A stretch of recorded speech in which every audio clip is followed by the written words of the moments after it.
बाला साहब देवरस सारी जिंदगी लड़ते रहे, बाला साहब देवरस सारी जिंदगी लड़ते रहे। असली असली होता है, नकली नकली होता है।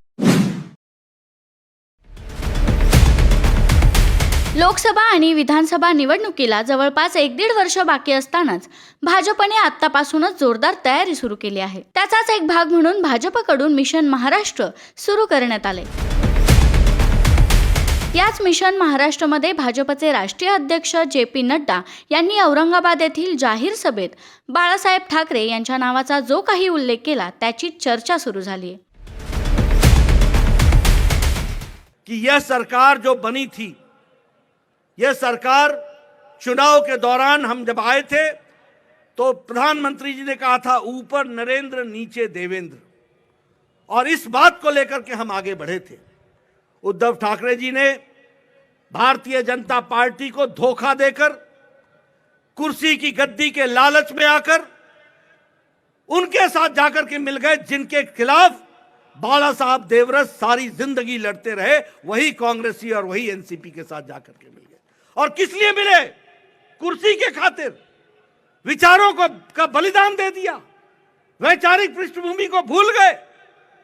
जो राष्ट्रवादी ताकतों के साथ खड़े होते थे उन लोगों ने नए चेहरे, नए नकाब, नए मुखौटे पहन करके वो खड़े हो गए। लेकिन आप जानते हैं असली असली होता है, नकली नकली होता है। नकली रह गया, असली वापस आ गया और भारतीय जनता पार्टी के साथ मिलकर के फिर से राष्ट्रवादी तरीके से सरकार बनी है। और यह सरकार विकास के लिए बनी है। यह सरकार सबका साथ, सबका विकास, सबका विश्वास, सबका प्रयास के लिए बनी है। और मैं पूछना चाहता हूं, कौन सी मजबूरी थी उद्धव ठाकरे जी को कि पालघर के साधुओं की हत्या, जो निर्मम हत्या हुई थी, उसके केस को सीबीआई को देने में कौन रुकावट आ गई थी? किसने रुकावट दी थी? कहां चला गया तुम्हारा वैचारिक पृष्ठभूमि? कहां चली गई आपकी विचारधारा? अरे सत्ता के पीछे इतने मिट गए, इतने समाप्त हो गए, इतने छोटे हो गए। कहां ले जा रहे थे महाराष्ट्र को? यह दीगर बात है, यह अलग बात है, यही तर बात है कि ऐसा होना नहीं था, क्योंकि सच्चाई सच्चाई होती है और सच्चाई फिर से स्थापित हुई है। इस बात को भी हमको याद रखना है। कैसा महाराष्ट्र हो गया था? आईपीएल के मैच हो सकते हैं लेकिन दही हांडी नहीं हो सकती। आईपीएल के मैच हो सकते हैं लेकिन गणेश उत्सव नहीं मनाया जा सकता है। आईपीएल के मैच हो सकते हैं लेकिन दुर्गा पूजा पर इकट्ठा नहीं हुआ जा सकता। कैसा प्रदेश बन गया था? आज आपको इन सब चीजों से राहत मिल चुकी है। मैं यहां यह भी कहना चाहूंगा कि जिस तरीके से भ्रष्टाचार हुआ वह भी आपके सामने है। और जब मैं भ्रष्टाचार की बात करता हूं तो मैं हमेशा कहता हूं कि एक हमारा जैम था, जन धन आधार मोबाइल, यानी जनधन में अकाउंट खोलो, आधार से जोड़ो और मोबाइल से पेमेंट भी करो और अपने खाते में आपको सरकार की सुविधा मिलेगी। एक इनका भी जैम है, वो JAM क्या है? वो है जॉइंटली एक्वायर मनी। इकट्ठे होकर के 3-3 दुकानें खोल ली, 3-3 दुकानें।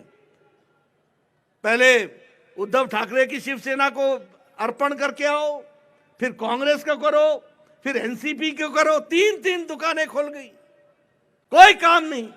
और आज महाराष्ट्र भ्रष्टाचार मुक्त हो चुका है और विकास युक्त हो चुका है। इसको भी याद रखने की जरूरत है।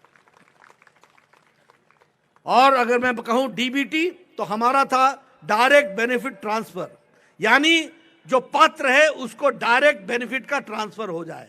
और इनकी डीबीटी क्या थी? इनकी डीबीटी थी dealership, D for dealership, B for brokerage और टी फॉर ट्रांसफर। ट्रांसफर में पैसे कमाओ, दलाली में पैसे कमाओ और डीलरशिप में पैसे कमाओ। यही धंधा बन चुका था। ऐसी सरकार को आपने उखाड़ करके फेंक दिया।